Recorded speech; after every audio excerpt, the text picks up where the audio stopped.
tempos de distanciamento social, executivos do mundo inteiro estão trabalhando de casa, com o desafio de motivar, acalmar, transmitir segurança aos colaboradores, além de engajar e se manterem relevantes para os clientes. Tudo virtualmente.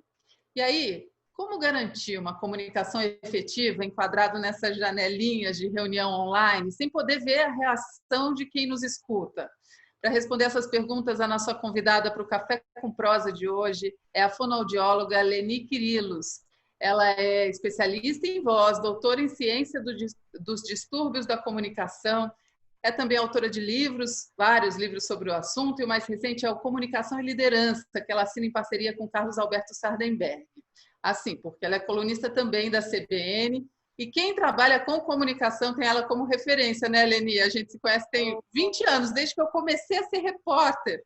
Sim, coisa boa, né, Patrícia? Olá, Patrícia, Clóvis, tudo bem?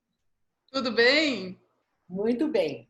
Então, eu me lembro que quando eu saí da rádio e virei repórter de TV, as pessoas diziam que eu mexia demais com as mãos. E aí me indicaram a Leni, isso já tem mais de 20 anos. Tá Bom, vendo? no Café com Prosa, eu, Patrícia Travassos, divido a entrevista com o meu sócio na Prosa Press, Clóvis Travassos. É ele que cuida dos nossos clientes corporativos e ajuda a criar planos de comunicação sob medida para as marcas. Tudo bem, Clóvis? Quer começar a entrevista? Oi, tudo bem? Tudo bom, Leni? Como é que você está? Tudo bom, Clóvis? Gente, ó, um prazer muito grande estar aqui com vocês. Muito feliz com a oportunidade. Obrigada pelo convite e tomara que a nossa conversa seja boa. Que legal, obrigado a você. Leni, queria começar falando sobre o papel do líder, né, dentro das empresas. Então, o líder dentro das empresas é aquele que tem a missão de conseguir alcançar os objetivos, né? E para isso, em geral, o que a gente precisa fazer é mobilizar as pessoas, né? Então, a comunicação, ela normalmente é um instrumento importantíssimo, né, nessa mobilização, né? Se você não é capaz de explicar a sua estratégia ou de explicar para onde nós vamos, cada um rema para um lado, né? E o barco muitas vezes pode ficar rodando, né? Perde o rumo. Como é que você como é que você enxerga essa questão? O que você tem visto aí nos teus clientes corporativos dessa questão do líder e a comunicação? Tá, bom, a gente vem observando, Clóvis, já há um tempo, né, a importância hoje do líder se desenvolver do ponto de vista das suas competências, das suas habilidades, e cada vez mais essas habilidades sugerem um caminho de desenvolvimento pessoal. A gente está vivendo uma fase de uma grande valorização das características pessoais. É curioso, né? Porque lá atrás, antes da facilidade de acesso ao ensino formal, à informação propriamente, as pessoas conseguiam trabalho por meio de algo pessoal também, características pessoais. Então, por exemplo, eu tinha contato aí com você, fico sabendo que você tem um armazém, e aí eu te pedia mais ou menos assim: Clóvis, eu tenho um sobrinho, ele é tão dedicado, ele é tão envolvido, arranja uma oportunidade para ele. E aí, por conta do fato dele ser envolvido, interessado, você dava essa chance, dava essa oportunidade. Aí nós vivemos uma outra fase, onde as pessoas que tinham uma formação mais específica, fosse um curso técnico, mais para frente um curso superior, o conhecimento de um outro idioma, essas condições eram baitas diferenciais, digamos assim, e permitia que as pessoas conseguissem efetivamente boas vagas. Hoje, cada vez com o acesso mais fácil à informação, às formações de uma maneira geral, cada vez as pessoas vão em busca de uma vaga numa instituição, numa empresa, com currículos, com formações cada vez mais próximas. Então, a gente está vivenciando uma fase de um retorno da valorização das características pessoais. Quando a gente fala com headhunters, essas pessoas que vão lá selecionar pessoas para cargos de mais importância, para cargos de liderança, eles são unânimes em nos apontarem que o primeiro grande critério de desempate, quando chegam dois candidatos com currículos próximos, é a competência comunicativa. É a habilidade do profissional conseguir se expressar, conseguir transmitir aquilo que ele pretende, ser um bom ouvinte, conseguir também, né, ouvir, fazer o diagnóstico dessa equipe, desse grupo com o qual ele exerce esse papel de liderança. É claro que isso é fundamental para o trabalho em equipe, é fundamental para a resolução de problemas. Então, hoje, a comunicação é vista como uma competência-chave e a gente identifica um aumento muito expressivo da procura desses profissionais para aperfeiçoarem o seu padrão de comunicação, o que é muito bom. E como se expressar bem nessas janelinhas? O que a gente ganha e o que a gente perde com essa comunicação online, Leni? Patrícia, o primeiro grande ponto aqui é que, na prática, nós todos fomos muito pegos de surpresa. Com certeza, cada um de nós já tínhamos experiências, né, em relação a essa forma de comunicação, alguns de maneira mais entusiasmada, outros meio com o pé atrás, e de uma hora para outra, nós todos nos vimos aí na condição de termos que dar um jeito, porque senão a gente não ia dar conta de continuar trabalhando. Então, o primeiro ponto que me chama a atenção é que as pessoas tiveram que se virar, foi algo surpreendente para todo mundo. E aí começaram a fazer, as pessoas começaram a fazer as coisas com alguns erros, com alguns acertos. Um dos primeiros pontos que me chamou muita atenção e que eu fiz questão de compartilhar com os líderes que eu acompanho foi que estávamos vivendo um momento muito desafiador. Estamos vivendo, né? Um momento muito desafiador.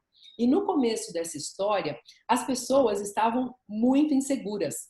Nós estamos vivendo uma fase que a gente não imaginava, acredito que nem nos filmes de ficção mais mirabolantes aí, que essa pandemia teria, né, esse impacto tão grande mundialmente falando. Então, as pessoas começaram a ficar muito inseguras em relação ao seu trabalho, em relação à saúde própria, a saúde das pessoas que elas gostam, com quem elas convivem. E todos ficamos muito vulneráveis numa fase inicial, no momento inicial. Nesse início, o que eu sempre chamei atenção em relação à importância para os líderes é que houvesse um contato que gerasse segurança para as pessoas. E aqui existe um conceito muito importante que é o seguinte: informação é poder. A pessoa que detém informação, ela se sente confortável, ela se sente no poder da situação, no comando, no controle da situação. Então, o primeiro ponto foi assim, olha só, fale com seus liderados e combine um contato regular a cada período que você considere interessante. Então, já deixe claro, olha, nessa fase que a gente está vivendo, nesse momento, nós vamos fazer reuniões dia sim, dia não, reuniões diárias, comunique isso. Explique quem vai participar dessas reuniões, qual é a ideia.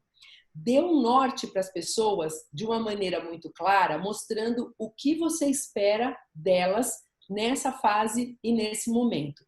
E ainda que seja uma reunião curta, é uma forma de você também saber como é que a outra pessoa está, né? Porque é um momento em que a vida pessoal e profissional está tudo misturado, e aí você não sabe se a pessoa está entrando num desequilíbrio emocional, né? Por conta dessa insegurança. Sim, que tem acontecido muito, Patrícia. A gente tem visto muita gente aí desestabilizada, né, por conta da situação. Então, além de combinar previamente essa periodicidade e deixar algo assim, ó, olha só, todos os dias ou a cada 2 dias, em tal horário, nós estaremos juntos. Qual foi a segunda orientação? Quando você estiver em contato com as pessoas, deixe muito claro o contexto, o que está acontecendo. Traga as informações sobre o momento atual da empresa, que é algo, claro, que nesse momento é muito volátil e tem se modificado muito rapidamente. Então, traga esse contexto que é para todo mundo se sentir na mesma página. Em seguida, fale sobre a pauta. Qual é a sua ideia? O que você vai discutir naquela reunião? E deixe muito claro o que será apenas uma informação, ou seja, estou contando para vocês que decidimos tal coisa a partir de agora, e deixe claro quando você espera que haja algum tipo de discussão ou algum tipo de participação por parte das pessoas. Então, quando você afina as expectativas, deixa claro aquilo que você espera do outro, você dá uma condição de mais conforto, de mais segurança para quem está escutando. Bom, aí a gente partiu numa fase inicial, uma busca desenfreada, todo mundo utilizando esses recursos, tipo Zoom, Skype, o Teams, várias formas que permitem esse contato como nós estamos tendo agora. E isso começou, gente, a cansar o cérebro das pessoas. Tem estudos muito sólidos nesse sentido. Que apontam... eu chamo até de fadiga de Zoom, né? Exatamente. Eu acho super interessante isso. Sim, Patrícia, foi matéria na revista Veja, na Super Interessante, saiu no É País também, na UOL, então vários meios de comunicação divulgando. O que acontece quando a gente está numa condição como essa que nós estamos aqui? Primeiro, nós somos seres sociais. Para nós, o contato é muito importante. E lá atrás, quando nós éramos bem selvagens ainda, o nosso cérebro foi moldado a nos permitir uma percepção muito ágil de como está a temperatura, o clima do nosso ambiente. Então, imagine que eu, pré-histórica, estava andando lá no meio da floresta e, de repente, eu escutava um barulho. Observava, tinha alguém se aproximando e eu conseguia rapidamente fazer uma leitura e identificar, será que esse sujeito é amigo ou é inimigo? Será que eu estou correndo algum risco? É o nosso sistema límbico que faz essa identificação. E nós somos até hoje programados para identificarmos os sinais não verbais de todo mundo com quem a gente entra em contato. Fazemos isso intuitivamente.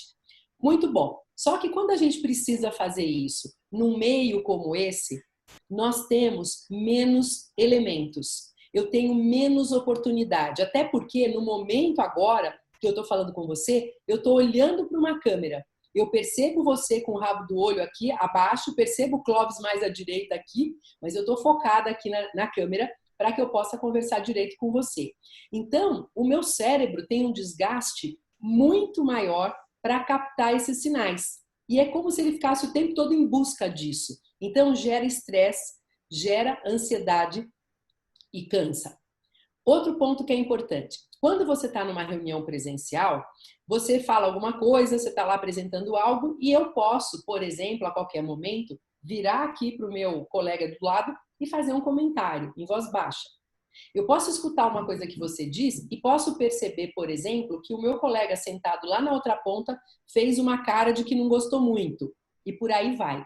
Aqui, nós perdemos todas essas referências. Então, é como se nós nos sentíssemos mais vulneráveis.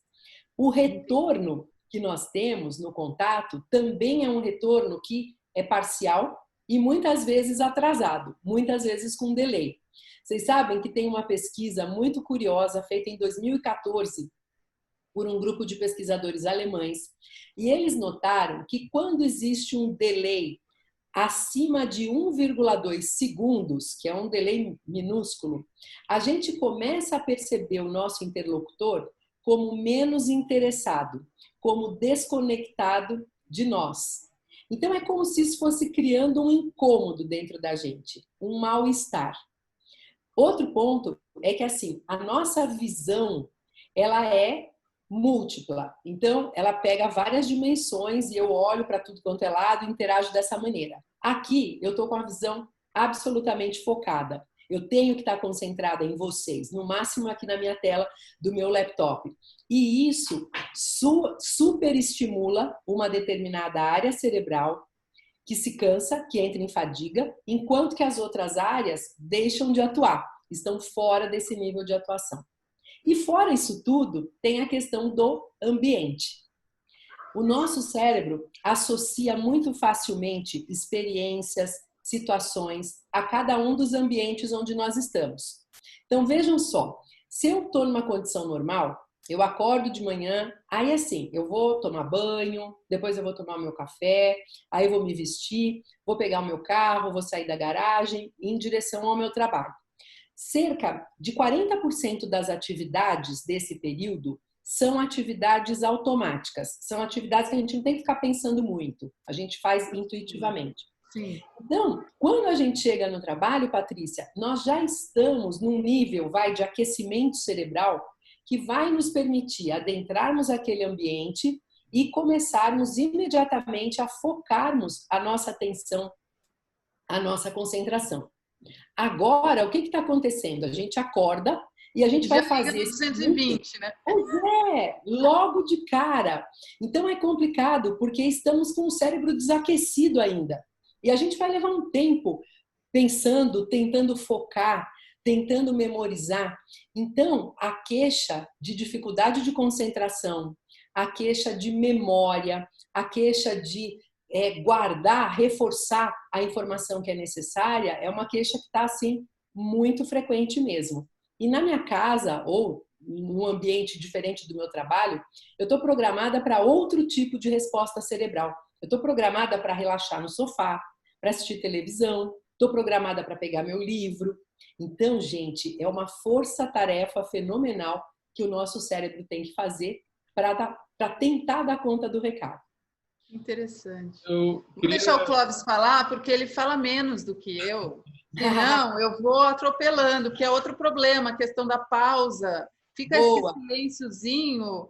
Eu não consigo lidar com esse silênciozinho. Pois é. Eu vou passar para ele, tá?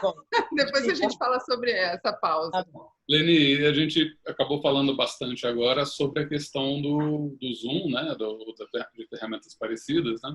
E eu queria justamente tocar nesse assunto do uso das ferramentas, das diferentes ferramentas ou instrumentos, né, na hora de se comunicar, né? Porque a gente tem um momento em que a gente se comunica pessoalmente, a gente tem um momento que a gente fala por telefone, a gente tem um momento que a gente escreve um e-mail, que a gente manda um WhatsApp, que a gente escreve numa rede social, né?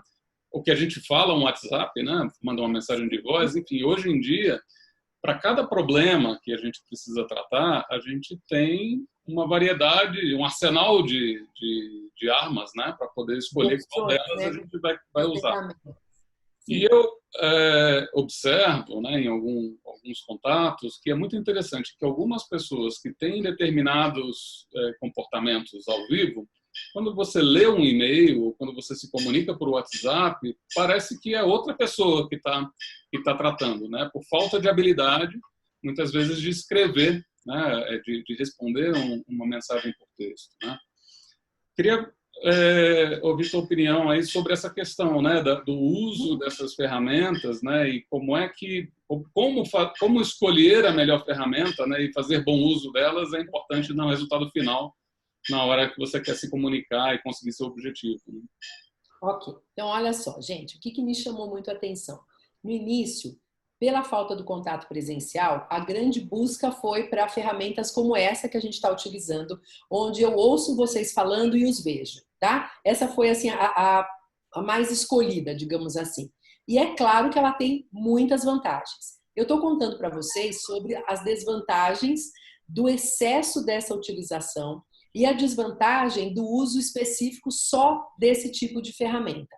Então, o primeiro grande ponto é o seguinte: puxa, para eu me sentir melhor, para eu poder lidar melhor com essas necessidades, é interessante que muitas vezes eu utilize sim outras ferramentas. Às vezes não há necessidade de eu me ajeitar toda, me colocar aqui bem posicionada falando com vocês, mas eu posso, por exemplo, mandar um e-mail para o meu grupo dando uma informação específica, com menos risco de mal-entendidos ou alguma informação que seja só para que eles fiquem sabendo, sem necessidade de debate ou nem nada.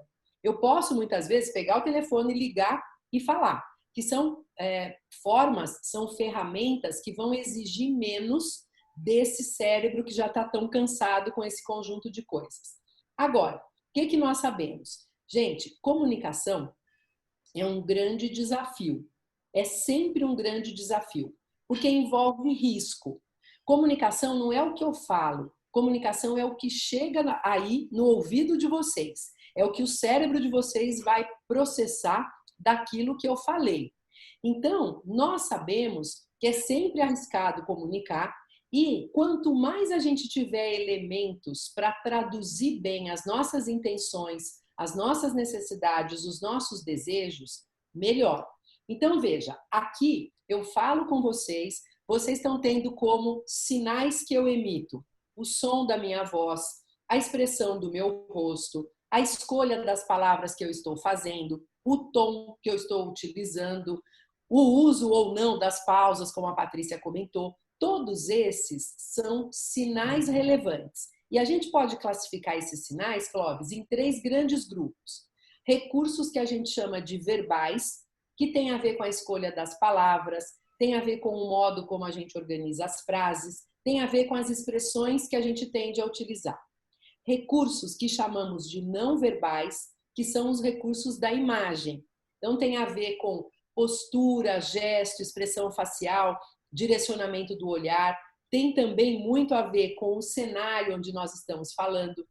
Tudo comunica. Então, se eu olho, por exemplo, aí para o seu cenário e vejo livros ou vejo porta-retrato da família, eu vou tendo informações a seu respeito que vão me mostrando que você se dedica ao estudo, que você é muito família e considera bastante a sua família e por aí vai. Então, o nosso ambiente também. E tudo isso está dentro dos não verbais. E, finalmente... Virou até um concurso de bibliotecas pessoais, né? Atualmente, no cenário na televisão, é isso, né? Quem tem a melhor biblioteca. Quem tem a melhor biblioteca, exatamente. Acredito que quem não tinha saiu correndo, né? Pegou o livro emprestado, encheu, porque fica com uma cara, né? Assim, dá um peso cultural. Eu cheguei a receber um vídeo que era uma tapadeira de livros atrás, só, sabe? Eu ouvi falar, meu Deus, mais fake impossível, né, Patrícia? Então, e o terceiro grupo é o grupo dos recursos vocais. Aí tem a ver com o tom que a gente utiliza, tem a ver com a velocidade de fala, com o uso das pausas, etc. Então, veja, aqui nessa ferramenta, nós temos essas 3 coisas à nossa disposição. Reforçando o não verbal muito prejudicado, tá? Por conta dessa... O não verbal a gente perde muito, né? O gestual, a maneira como a gente... Sim. Porque às vezes a pessoa tem uma personalidade que o carisma está muito no joguinho de cintura, não é? Claro. Eu mesma uso muito desse, sabe, de um jeitinho para não parecer snob, e aí você joga um jeitinho ali. É um modo de falar que essa ferramenta não te permite grandes... Não permite. Né? Exato. Então, apesar de, teoricamente, nós estarmos expostos verbalmente, não verbalmente, vocalmente, nós sabemos que a ferramenta oferece algumas restrições, que é bem o que você está dizendo. Até porque, Patrícia, por exemplo, se eu resolver usar muitos gestos aqui, a câmera amplia, né? Então, essa mão agora, ela está ocultando o meu rosto. Eu não posso fazer isso. Eu tenho que deixar os ombros relaxados, fazer os gestos mais próximos da linha da cintura. Então, claro, já não é o meu natural, tá? Então, com certeza. Agora, se eu mando, ou se eu faço uma ligação de áudio, eu estou tirando o não verbal. O vocal passa a ter uma importância maior. Só que eu tiro um dado que, de repente, poderia refletir uma diferença, por exemplo, entre eu falar, Patrícia, vou pedir uma pizza hoje à noite, vai lá em casa. Ou eu falar, Patrícia, vou pedir uma pizza hoje à noite. Vai lá. Né? Então, nesse caso, eu estou fazendo um convite meio burocrático. Eu não estou querendo muito que você vá. E no primeiro modo que eu falei, eu estou deixando clara a minha intenção. Então, o que eu mudei? Eu mudei a expressão do meu rosto, eu mudei a velocidade de fala, eu mudei a entonação. Agora, o pior dos mundos, ou, digamos assim, a ferramenta mais restrita é a que fica só na condição da escrita. Seja um e-mail, uma mensagem de WhatsApp, algo nas redes sociais, tá? Por quê? Gente, primeiro de tudo, a escrita não foi feita para a gente se comunicar. A escrita foi criada com a intenção de registro. Então, quando nós éramos primitivos, a gente combinava que hoje era meu dia de caçar, amanhã era o seu dia de caçar, e a gente voltava com 1, 2 bichos que a gente conseguiu abater, e a gente marcava na parede da caverna um pauzinho, 2 pauzinhos, que era a quantidade dos animais que eu tinha conseguido caçar, por exemplo. Então, a escrita tem função de registro. Quando a gente resolve se comunicar apenas com ela, o que acontece? Puxa, a gente tem necessidade, por exemplo, de um emoji, né? De um desenhozinho, de uma carinha que eu vou fazer de um jeito ou de outro. Para quê? Para suprir a falta dessa transmissão de sinais, que é muito mais restrita. Então, com certeza, há momentos, há situações onde um bilhete resolve, um WhatsApp resolve, um e-mail resolve. Só que o nosso cuidado tem que ser muito maior, porque eu estou lidando com uma ferramenta restrita. Então, eu vou ter que ser muito clara na minha mensagem. Eu vou ter que apontar muito claramente o que é que eu espero do outro, qual é a ação que eu espero. Porque, senão, o outro vai ter dificuldade de entender. É aquela história, né? Eu posso dizer assim, Patrícia, eu preciso que você me faça um favor e eu tenho uma certa urgência.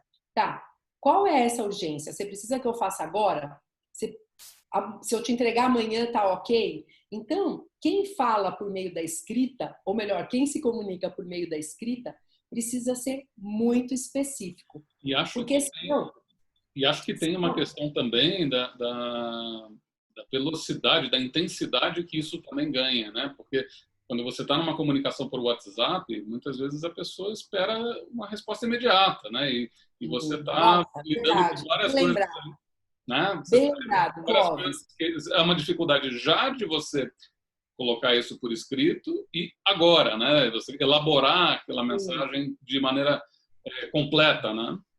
Ou Exatamente. então você tem a impressão de que a pessoa está brava com você simplesmente porque não respondeu como ela costuma responder, né, normalmente por telefone. Sim. Gente, existem pesquisas lindas sobre essa questão da utilização do WhatsApp. E as pesquisas mostram que quando você leva mais do que cerca de 40 segundos para responder a uma mensagem, o outro começa uma fantasia mental de achar, nossa, por que será que ela não está me respondendo? Será que ela não gosta de mim? Será que ela não me considera? E será que eu fiz alguma coisa errada e ela está invocada comigo hoje? Então, sem dúvida, tem essa questão que é muito forte e muito importante. A gente tem, por exemplo, no WhatsApp, o recurso dos 2 pauzinhos que ficam azuis, né, quando o outro visualiza. E a gente tem também a possibilidade de cancelar isso. Então, é muito forte. Por exemplo, se você entende que a pessoa ainda não leu a sua mensagem, ok, pode ser que ela esteja ocupada, pode ser que ela esteja numa reunião, pode ser que ela esteja tocando algum trabalho e por aí vai. Agora, se você vê que a mensagem ficou azul e não teve resposta, a sua ansiedade aumenta, o nível da ansiedade aumenta. Mas quando as pessoas também tiram esse recurso, fica muito complicado para quem envia mensagem, porque fica assim, espera um pouquinho, será que ela está ocupada? Será que ela não viu ainda? Será que ela não quer responder? Então, sem dúvida, a gente está lidando com uma ferramenta que é complicada também, e aí nós temos que ser específicos. Nessa linha, é claro que quando eu mando uma mensagem de áudio no WhatsApp, eu tenho mais recurso, tá? Porque além do verbal que eu estou falando, existe o vocal acompanhando, dando a noção se eu estou falando brava, né, Patrícia? Ou se eu estou falando numa boa, né? Agora, quando eu mando uma mensagem de áudio, eu posso dificultar a observação do outro. Por exemplo, eu atendo muita gente e muitas vezes as pessoas que eu atendo podem estar lidando com situações de emergência, onde eu tenho que entrar em contato, dar uma orientação pontual. Às vezes a pessoa está pronta para entrar ao vivo e eu tenho que dar algum tipo de orientação. Então, eu estou sempre muito atenta ao meu celular.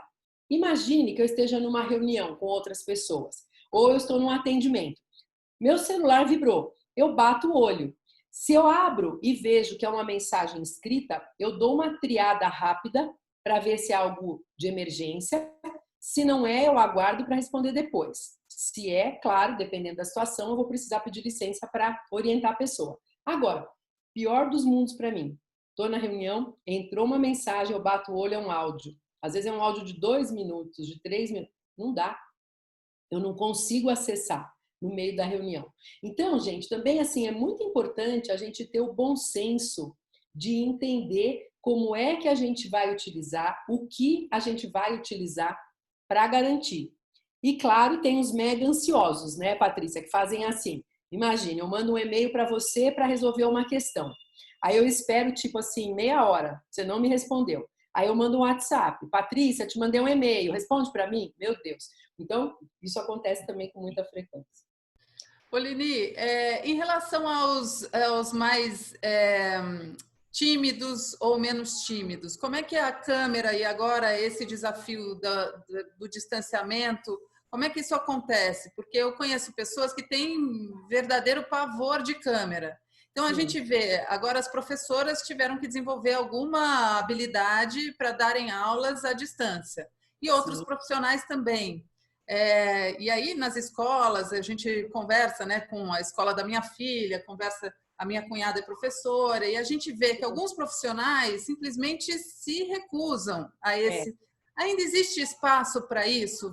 A gente vê que a voz vem ganhando importância nos últimos tempos com a inovação, com a tecnologia. Você acha que ainda há tempo para quem se recusa a se colocar diante de uma câmera e a tentar, né? Porque a gente sabe que não é fácil, é um treinamento, dá para aprender? O que você acha disso? Tá, olha só, primeiro é assim, tudo comunica. Se eu me nego a gravar um vídeo, se eu me nego a participar de uma reunião assim, porque eu tenho problemas sérios com a câmera, ou se eu até vou meio forçada, e na hora eu tô lá conversando com vocês, eu tô aqui encolhida, eu tô tentando participar menos, eu tô querendo passar despercebida aqui no processo e por aí vai, tudo isso comunica. E tá mostrando o quê? Uma dificuldade que eu tenho, uma incapacidade, um menor valor. Então, eu acredito firmemente que nós temos que buscar de toda maneira nos desenvolvermos para entregarmos aquilo que a nossa profissão, a nossa atuação profissional exige de nós, tá? Então, sim, acredito que algumas pessoas se sentem mal, outras se sentem bem, outras se sentem mais ou menos, e entendo a necessidade, a importância da gente buscar essa adaptação. Gente, quem não adapta fica para trás, né? A gente encarar as mudanças é muito importante, mais do que isso, nos prepararmos para essas mudanças. Senão, a gente vai ficar que nem os dinossauros, né? Lá atrás, que eram grandes, ocupavam um baita de um espaço, eram lentos demais e acabaram extintos. E aí você tem alguma dica em relação a isso? Como é que a pessoa, para quebrar o gelo, né? Então, para ela ter um mínimo de segurança, ela precisa, algumas, eu sei que você tem algumas dicas básicas que podem, pelo menos, dar esse primeiro passo, né?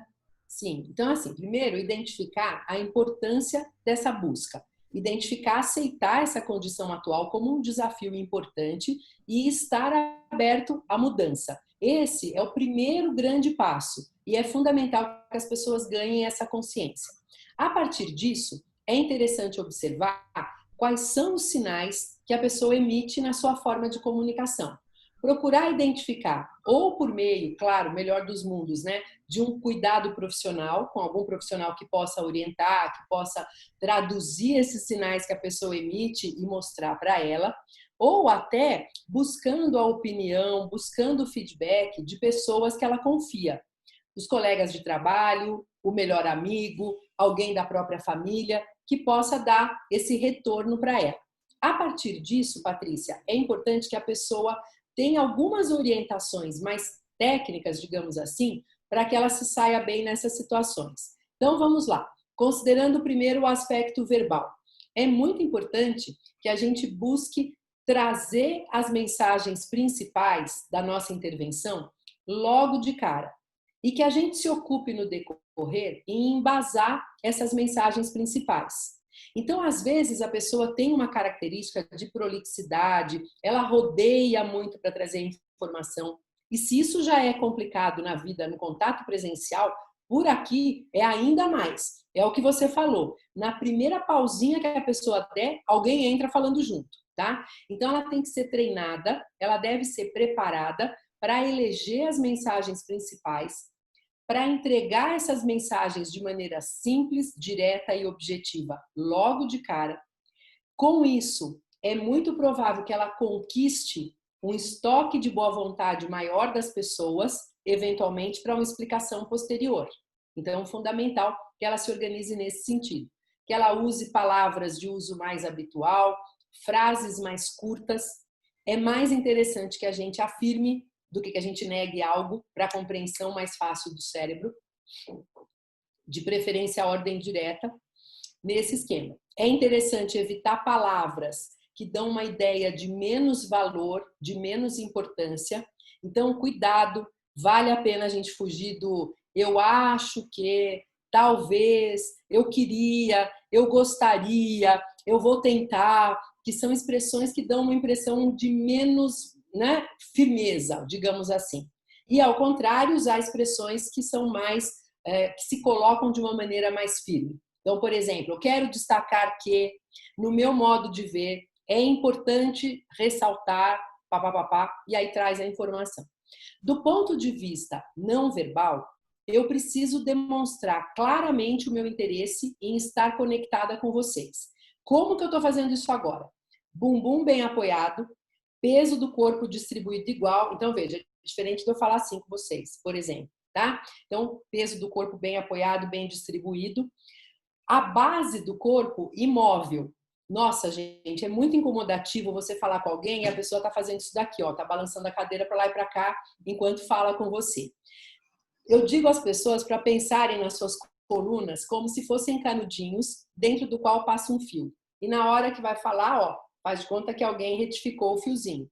Costas retas, ombros relaxados, braços soltos, tomando cuidado para fazer os gestos, sim, porque os gestos são naturais e acompanham a fala, só que com atenção para manter os gestos no nível da cintura, no máximo no nível do peito. Então não faz mal que não apareça, pode ser que apareça só um pedaço das minhas mãos, mas o meu ombro, o meu corpo vai estar atendendo a minha necessidade de movimentar enquanto eu falo de forma improvisada.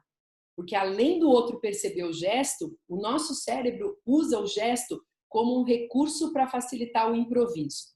É fundamental olhar diretamente. Então veja, se eu falo com você, dia desses eu vi, o Milton Jung me mandou um vídeo de uma entrevista que ele fez lá para o mundo corporativo, e assim, ele falava, claro, super preparado, né, profissional, olhando para a câmera, a gente tinha a sensação que ele estava na nossa sala de visitas.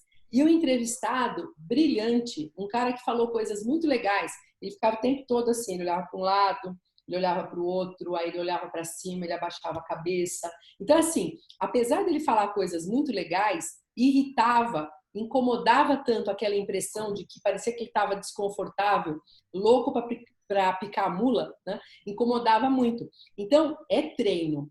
É muito desafiador eu falar aqui, como eu estou fazendo agora, olhando para a câmera. Eu estou olhando para você com rabo de olho, como eu falei. Às vezes dá vontade de eu dar uma olhada na minha imagem para ver se está tudo bem. Então, eu não consigo, para falar a verdade. Eu fico te olhando mesmo. Talvez eu não esteja diretamente. Agora eu estou olhando para a câmera, mas aí eu te olho muito de rabo de olho. Eu adoro esse contato visual que a gente mais perde realmente, né? Tem toda a razão, tem toda a razão. Aí assim, claro, enquanto você está me escutando, ok você olhar para mim, nenhum problema, tá? A orientação é, quando eu vou falar, aí eu me posiciono olhando um pouco melhor. O que eu fiz? E a gente tem que fazer esses ajustes. Eu peguei um livro meu, grosso, coloquei embaixo do meu laptop e a câmera está bem na altura do meu olho. Então facilita muito. São recursos simples que a gente deve utilizar para poder ter uma resposta melhor. E finalmente, na questão do vocal. Tem gente que fala tão baixo, assim, fala lá para dentro, que o outro não percebe, o outro não escuta. É diferente numa reunião presencial, porque às vezes eu estou na reunião presencial e eu quero me colocar, eu trago o tronco para frente, é como se eu sinalizasse para o pessoal que eu vou falar alguma coisa. Os outros tendem a recuar. Aqui eu não tenho isso. Então, eu tenho que usar, Patrícia, um tonzinho a mais para poder atingir melhor o meu interlocutor. Outro ponto fundamental. Eu tenho que caprichar na movimentação da minha boca. Eu tenho que usar uma articulação mais ampla, mais precisa. Até porque ajustes mais amplos de articulação constroem percepção de credibilidade, de firmeza. Então é ótimo, porque eu impacto positivamente meu interlocutor. É interessante evitar a monotonia, enfatizando os trechos mais relevantes, os trechos mais importantes. E utilizar os recursos da pausa, da modulação. Isso tudo é treinável. Isso tudo nós podemos preparar por meio de técnicas, por meio de exercícios e colocar a pessoa para ir se expondo a essas situações. Você não tem noção do que eu tenho feito de reuniões, né, de atendimentos via esse tipo de recurso.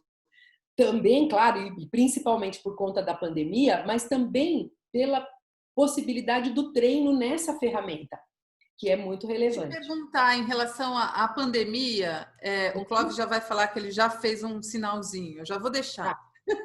Mas em relação à pandemia, quais são as principais questões que surgiram para você aí no consultório? Digo no sentido de lideranças, o que eles estão sentindo de maior dificuldade? e até mesmo os profissionais, né? Que você atende jornalistas da Globo, eu sei que você... mas é um momento em que você está noticiando tanta tragédia, tantas notícias difíceis, isso afeta o nosso psicológico também, né? Eu queria só completar, porque a minha pergunta era nessa linha, né? Nós fizemos, por esses dias, uma entrevista com executivos da Deloitte, né, que estavam nos contando sobre um plano de 100 dias, né, que eles prepararam, né, para orientar as empresas sobre como lidar com a questão da pandemia, né? E aí eles abriram várias frentes, são 6 frentes de trabalho e tal, e comunicação é um assunto que aparece em quase todas das 6 frentes, né? Então você tem lá a governança da crise, comunicação é importante, gestão de pessoas, comunicação é importante. Então, comunicação acaba sendo um tema transversal, né? Seja no momento de crise, seja no momento normal, né? E aí juntar com isso que a Patrícia perguntou, né? Quer dizer, como é que você tem ajudado empresas ou ajudado pessoas, né, a lidar com essa questão aí, né, no consultório, né, nos atendimentos corporativos, né? Tá. Bom, então primeiro, gente, o primeiro ponto que eu considero assim muito relevante em relação a essa história. Na fase bem inicial, as pessoas estavam absolutamente inseguras e assustadas, porque foi algo que surgiu repentinamente. A gente não tinha noção de quanto tempo duraria, como ainda não temos, né? A gente não sabe ainda até quando a gente vai ficar nessa condução, e todos ficaram assim, perdidos em relação à situação. Todo mundo entendia muito claramente a importância de, peraí, deixa eu juntar o meu povo, deixa eu trazer o meu povo. Então, essa questão da comunicação, da busca pela comunicação, pela conexão entre as pessoas, foi um primeiro grande ponto. E foi a partir desse primeiro grande ponto que eu comecei justamente a orientar a importância de se combinar com regularidade esses encontros, de entregar para as pessoas as mensagens de uma maneira bastante clara.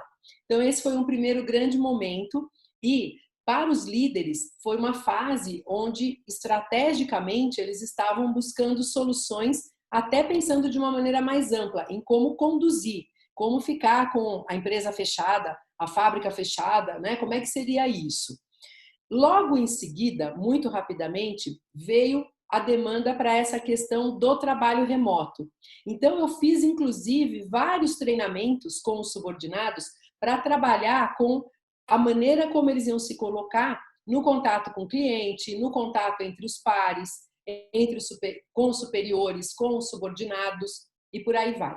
E muito rapidamente também, as empresas começaram a buscar outras formas de comunicação. Então, por exemplo, elas começaram a gravar mais vídeos para oferecer para os colaboradores da empresa. Começaram, empresas que quase nunca tinham feito isso, a colocar vídeos em redes sociais da empresa para ter um contato com os potenciais consumidores, com os clientes já conquistados e por aí vai. Então, a gente começou a acompanhar gravação de vídeo, gravação de áudio, de podcasts para mandar para as pessoas, condução de reuniões, formas de contato com grupos maiores, as lives da vida. Então, muitos profissionais foram solicitados a fazerem lives. E aí, que tipo de cuidado eu tenho que ter? Como que isso funciona? Então, houve uma corrida, assim, bastante grande, em busca de um suporte de comunicação, de treinamento de comunicação, para lidar com essas diferentes opções, com essas diferentes ferramentas que surgiram. E também muita coisa relacionada à comunicação de informações ruins. Muitas empresas tiveram que demitir gente. Muitas empresas fizeram isso, muitas vezes, por meio de uma conversa virtual. Então, eu recebi muita demanda assim, Leni, como é que eu faço? Eu vou ter que afastar 8 pessoas da minha equipe. Como é que eu lido com isso? E aí, inclusive, Clóvis, a orientação, o trabalho direcionado para um conceito que a gente usa muito, né, no treinamento de comunicação, que é o conceito da comunicação não violenta. Como eu não gosto de negativa, né, não gosto de usar expressões negativas, tipo comunicação não alguma coisa, eu prefiro chamar de comunicação generosa, tá? A comunicação do cuidado. Então, assim, como abordar notícias ruins de uma maneira que possa ser acolhida positivamente, sem uma reação que seja negativa, uma reação que deixe a pessoa numa condição ruim, numa condição inadequada. Então, lidei muito, muito mesmo, treinando os líderes a terem conversas difíceis. Como conduzir conversas. E como fazer isso? Você, é claro que eu não vou querer que você simplifique isso rapidamente, mas realmente notícias difíceis são o que a gente mais tem visto, né? E eu tenho reparado nos meus colegas, né, da TV, como é que eles estão lidando com essa. É óbvio que eles se emocionam, e isso é muito humano. E o que eu acho mais legal de ver quando me parece muito verdadeiro e genuíno, quando a pessoa é transparente, quando ela e eu tenho autêntica, né? Parece que aquela pose artificial de antigamente já é coisa do passado. Agora é realmente você tentar entender a personalidade da pessoa, e talvez isso sirva para os grandes líderes também. Dele de fato se mostrar menos engessado no cargo dele, ou estou errada? Me conta sobre isso. Como é que ele pode demitir um funcionário sendo humano, mas sendo profissional ao mesmo tempo? Qual é o limite disso? Eu acho que está tudo misturado, não tem mais isso hoje, né, menina? Tá desafiador o negócio. Bom, deixa eu falar uma coisa primeiro, Patrícia. É muito essa linha do que você vem observando mesmo, tá? A gente saiu já há um tempo de uma fase onde as pessoas tinham lá uma pose que elas se colocavam, e isso é muito amplo. Isso vai, por exemplo, desde a política, onde antes a gente valorizava aquele cara que chegava todo empoado e se colocava, e hoje uma pessoa dessa não gera conexão de jeito nenhum. Passa pela questão, claro, do jornalista de TV, que se coloca cada vez mais de uma maneira mais humana, mais natural, mais espontânea, e vai muito, muito, muito na linha do novo líder, do líder que se busca hoje, que deve conquistar a sua importância por meio da autoridade e não do poder que o crachá dá. Então, antigamente o crachá, né, já te validava. E hoje a gente sabe tanto que a autoridade é uma percepção que tem a ver com conquista. Nessa linha, na busca por essa conquista, uma das características que é mais valorizada é a vulnerabilidade. Tem um TED muito interessante de uma autora chamada Brené Brown, e ela tem um livro sobre isso, é maravilhoso, né? Onde ela coloca a importância das pessoas se colocarem como gente, né? Como alguém que tem receios, que tem medos, que tem fraquezas, e compartilhar isso.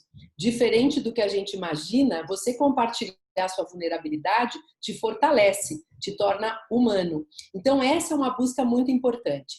No conceito da CNV, da comunicação não violenta, o grande pai da CNV foi o Dr. Marshall Rosenberg, um judeu que sofria muito bullying.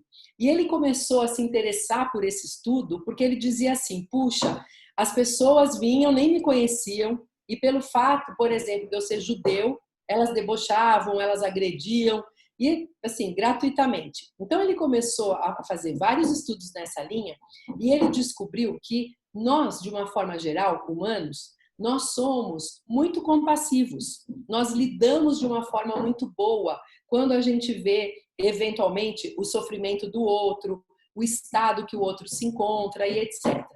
E ele diz que muitas vezes, por meio de uma comunicação inadequada, nós quebramos essa resposta compassiva e geramos no outro uma reatividade.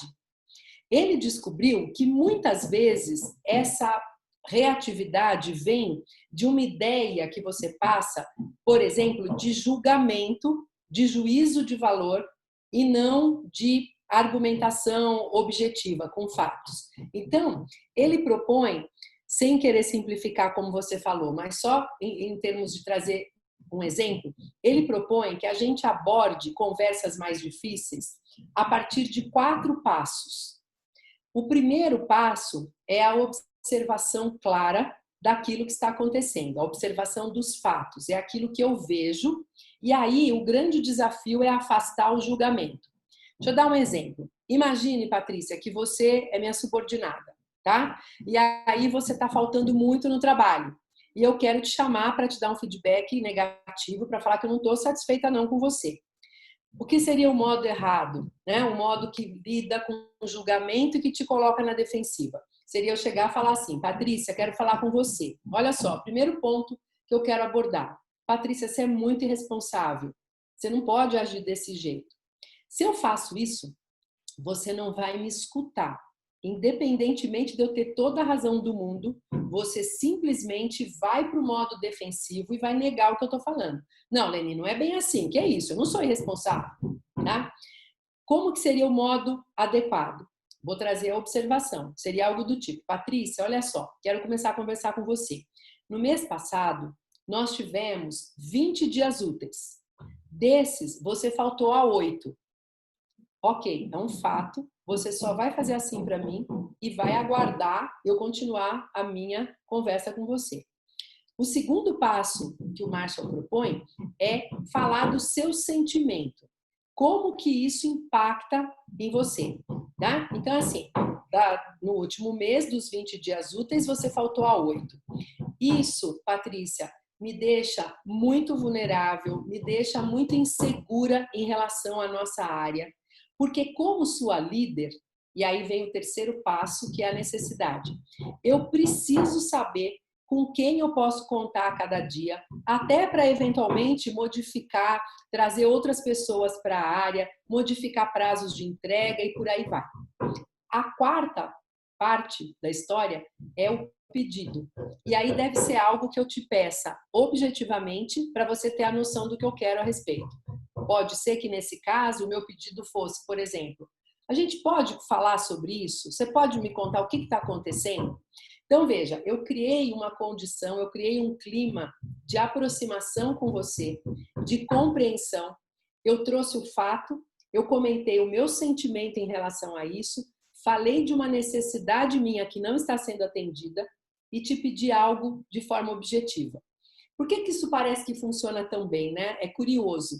Na verdade, os passos da CNV, eles abordam os dois lados ou as duas partes principais do nosso cérebro.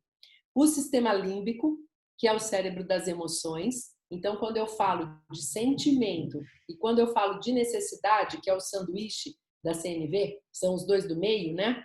Eu estou focando no límbico da pessoa com quem eu estou interagindo. Eu estou falando de emoção. É o nosso cérebro mais primitivo, mais emocional.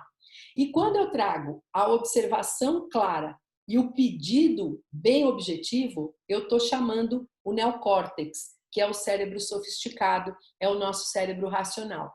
Então, eu consigo envolver o meu interlocutor no sentido de gerar uma conexão bastante apropriada com uma resposta colaborativa. Eu gosto de dizer que em todas as nossas relações, na verdade, o que a gente busca é termos reações colaborativas do nosso interlocutor. Seja no trabalho, seja em casa, seja no contato com os amigos. O que a gente busca é uma resposta colaborativa, né? E lidar de uma maneira que demonstre respeito, cuidado com o outro, abre essa possibilidade de uma maneira bem interessante. Então, vale a pena. E aí, uma recomendação, né, que eu gosto muito e sinto que é muito urgente nesse momento e no mundo que a gente está vivendo. Ouvidos abertos, escuta ativa, escuta empática. A gente vive numa sociedade que valoriza muito o extrovertido, o cara que fala pelos cotovelos, a fala, que é muito importante, claro. Porém, a gente está deixando de lado um outro aspecto da comunicação, que é a escuta. E hoje, quem consegue dar uma atenção maior a isso, se diferencia de maneira absurda. Seja no contato com o cliente, então assim, ouvir exatamente quais são as dores que ele vive, quais são os desafios que ele tem.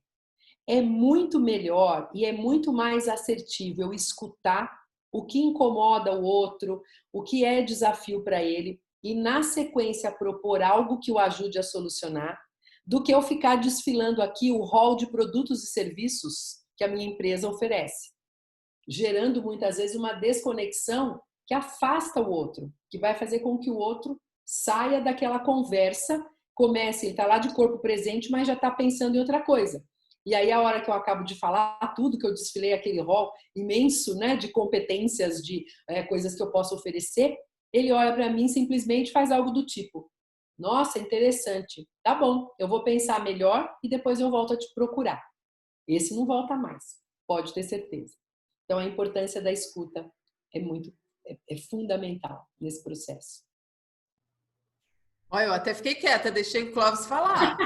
Tá vendo, Clóvis? Tá vendo só? Eu acho que é isso. Eu acho que comunicação é essencial, né? E é talvez dos instrumentos mais importantes. É lógico que você tem que saber, quando você está tocando uma empresa, né? Você tem que saber para onde você quer ir. Mas se você não conseguir trazer as pessoas juntas, Exatamente. você não consegue chegar, né? Então você precisa ter a estratégia e precisa contar isso, comunicar isso, né? Para você trazer gente para te ajudar a levar a empresa para aquele lugar, né?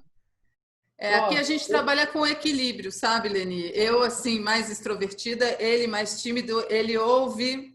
Eu também faço um exercício bem grande como repórter de ouvir as pessoas, mas eu falo mais naturalmente, para a gente poder traduzir em boas histórias, porque a história embala, né, tudo. Claro, com certeza. E é muito bacana esse mix, porque cada um tem uma facilidade maior, um conforto maior em trabalhar na sua autenticidade. A pior coisa que tem é a gente parecer fake, né? Tendo um comportamento que não é o nosso habitual. Agora, a gente sempre se desenvolve, a gente sempre vai aprendendo. Então, que bacana, por exemplo, né, Patrícia, que você, que é mais extrovertida, vai treinando também essa escuta para poder lidar. É interessante que o Clóvis também, que escuta muito bem, treine essa intervenção para se colocar e para se sentir bem. E é assim que vale, é assim que funciona. Na linha do que ele comentou, do que você falou, Clóvis, só para trazer, né? Eu gosto muito de uma analogia que o Simon Sinek faz em relação a essa questão da liderança. Ele fala de maneira assim muito apropriada que hoje é fundamental que você motive as pessoas, que você inspire os seus liderados a agirem com autonomia. Então, ele traz a analogia da frente de batalha. Então, ele fala o seguinte, por exemplo, se eu sou o general e os meus soldados estão lá todos na linha de frente, na hora da guerra, não dá para o meu soldado, a hora que percebe o inimigo chegando, olhar para trás e falar: general, o que é para fazer? Ele não vai poder fazer isso, né? Ele vai ter que tomar uma atitude. Então, a autonomia é fundamental. Agora, as coisas só vão funcionar bem se o meu soldadinho que está lá na linha de frente ou se o meu subordinado tiver a noção clara de para onde nós estamos indo, o que é que nós queremos, de que forma nós faremos. Isso tem a ver com o líder ser capaz de comunicar com excelência o propósito, a missão, os valores da empresa que ele representa e os seus próprios valores, que têm que ser coerentes com os da empresa.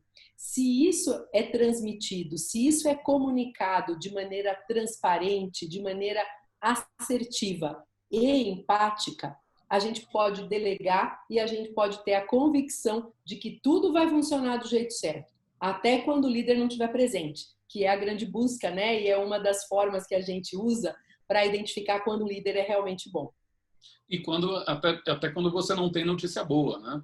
Porque se você consegue construir toda essa condição, mesmo quando você não tem notícia boa, as pessoas são capazes de entender o que está acontecendo.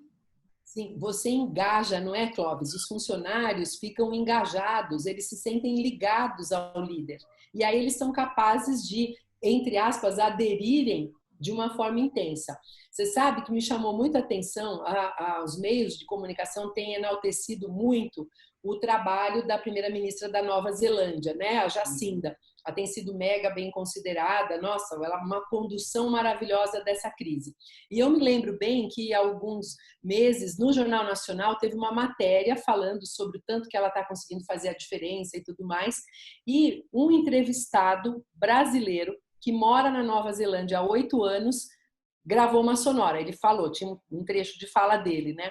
E me chamou muito a atenção, porque, imagina, ele é brasileiro, está lá na Nova Zelândia há 8 anos. Ele falou assim na sonora: essa mulher passa tanta verdade que eu sou capaz de fazer qualquer coisa que ela peça. Já assisti. O que é isso? Gente, é a maior prova da liderança de alguém. Você ter subordinados que aceitam, que acolhem, que embarcam e que aderem a tudo que está sendo proposto por aquele chefe, por aquele líder, por aquela pessoa de destaque na sua área de atuação. A resposta da população da Nova Zelândia foi tão colaborativa que eles acabaram com a pandemia lá no local, né? Eles resolveram o problema da pandemia localmente e está tudo correndo muito bem. Então, essa é a grande busca, ter essa ascendência sobre o outro a ponto que é algo absolutamente conquistado e não outorgado pelo seu crachá, né? Para gerar colaboração, para gerar adesão às propostas de uma maneira importante. E é isso que faz com que a empresa ande, com que o país ande, com que a vida da gente funcione. Isso aí. Muito bom, Leni, muito obrigada. A gente já estourou o tempo que eu prometi para você, que ia durar essa entrevista, mas o papo é tão bom e a gente aprende tanto cada vez que se encontra. Muito obrigada mais uma vez por essas orientações que eu tenho certeza que vão ajudar muito aos líderes que são o nosso público-alvo, as pessoas que estão nas empresas aí nessa luta contra essa crise e para a gente conseguir realmente voltar a uma realidade mais favorável para todo mundo. Né? Sim, e que bom, né? Porque tudo está indicando também que essa nova realidade vai ser uma realidade mais interessante, uma realidade mais humana. A gente tem visto tantas demonstrações de solidariedade, tanto incômodo com as injustiças, né? Como as manifestações aí antirracismo e etc. Que bom, tomara que pelo menos a gente consiga tirar algo de bom dessa situação tão difícil, tão desafiadora para nós todos. Eu agradeço demais a oportunidade, o convite. Foi um prazer, Patrícia, falar com você, Clóvis, falar com as pessoas que estão aí nos ouvindo. Muito obrigada pela oportunidade. Obrigada, até a próxima. A gente já se vê para se abraçar. Um beijão. Tchau, obrigada. Tchau. Tchau.